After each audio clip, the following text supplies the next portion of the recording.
So here I am, happily back in Kaleidoscope Sound Studio with Randy Crafton engineering a performance of Border Crossings with Jocelyn and Mariella Haubs. And a little story first. I was driving somewhere with my wife and heard an interview of these two on the radio talking about their Concerts for Compassion. And after hearing what they were doing, I just had to track them down. So the internet is a wonderful thing for people who want to track somebody down. So composer Stanley tracked these two down and offered to write some music for what they were doing. And came up with the piece Border Crossings because of their work in refugee camps, playing for refugees. And it's a worldwide problem which I think anybody with a heart should feel hugely compassionate towards people who are struggling to find a place in the world where they can be safe and where they can be secure and free from harm. And that's becoming a hard thing to find in this world of ours today. So I wrote Border Crossings, and it's got lots of crossings between the two parts. And what my head was filled with while writing it was just images of you two, whether in Europe or in South America, in these camps playing music for people who are really in need of the solace that music can bring. Well, we were just honored that you would track us down, first of all, and compose this beautiful work for us. We've had a really fun time rehearsing it, kind of taking it apart, and I know that you had mentioned that you had some program notes about how the violins cross each other's borders, which is very unusual for this genre. And would you like to tell us more about that process? Well, I am a contrapuntist at heart, so the whole thing is the counterpoint between the two violins, but I was intentionally having you two echo one another, where you start off high, you dive down, she takes over what you just did, and there's a zone where you're crossing your parts, and you're reaching high, she's down where you just were, and I do that a lot throughout that piece.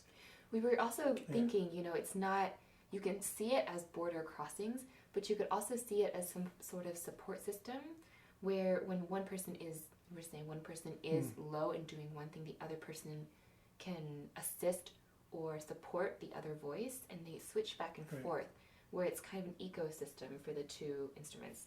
So we also found that really fascinating. So it had sort of a double meaning for us, which is that it's both positive and negative, and has both. Yeah, and what I also love is there's so many different types of communication. You know, you can really see how sometimes in the conversation you have the two violins agreeing, sometimes you have them going against each other, you have them like expressing joy, you have them expressing pain. There's like such a wide range of types of conversation and types of emotions and journeys I feel like that are being portrayed. And there's so many, especially in the third movement, which we love so much, there's so much interplay that is so symbolic of the refugee crisis and what a lot of people go through as they look for a home. So it's very special in that way, how the two kind of mirror each other. And communication is really what Concerts for Compassion is about. It's about the two-way street. When we go to camps and we go to shelters and orphanages, we are wanting to find a way to amplify voices and people that we meet there, because their stories are really special, and that's something that's really important to Concerts for Compassion.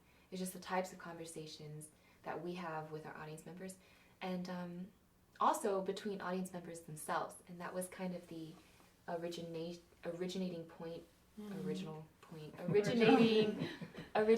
thing of Concerts for Compassion, which was that the most special thing about music is that it creates communities, and that's something that's really special to the two of us, and we really experienced that firsthand when we went to visit places, especially in Greece.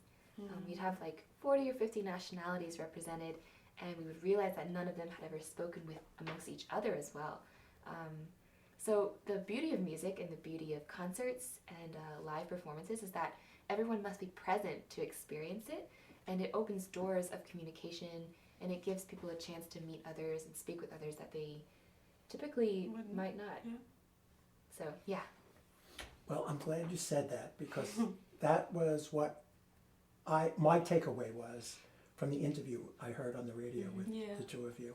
And just, it was very graphic for me in terms of the image I came away with in my mind of you in these camps. And I just envisioned you sort of like walking into some camp where people are living in transition, in tents, not knowing what their lives would turn into or where they could wind up, and just standing under a tree somewhere and opening your cases and playing music.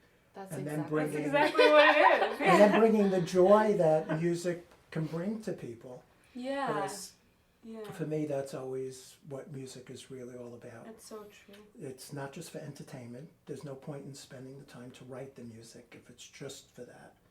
And that with all of humanity, with our different cultures and our different beliefs and our different languages, music cuts right through all of that, and is something that people can just experience joy or sorrow or all the critical emotions in the same language, and that language is music. And it crosses the boundaries, which is like exactly what you're saying, and that's the thing that also that we realize what's so special about music. And I have to say, even as a musician, I have been surprised seeing that people who would otherwise have never had a conversation are suddenly having a conversation just through music. And just the fact that the mutual trust is so easy, through music, just by sharing each other's art. And what was so amazing also, we go to refugee camps and people start singing, people share their art and their music.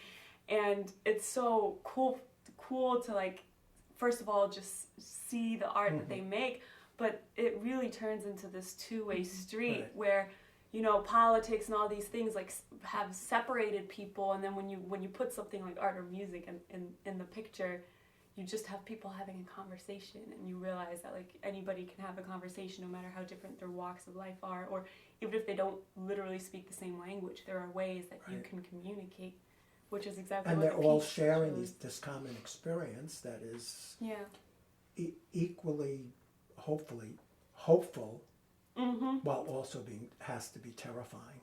Yeah. And the music that I wanted to give to you was music that was hopeful, that wasn't just about sorrow of the experience, although there's some of that, but also filled with hope and just pleasure and joy and fun. And I imagine little children coming out and going, "What's that?" They're always the first.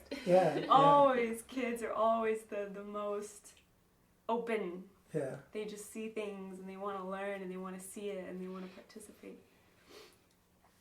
So we'll have to bring it to refugee camp and then come back and tell you all about the kids. Absolutely. I want to hear that. Yeah. So thank you both for doing this. Yeah. Thank you. Thank you.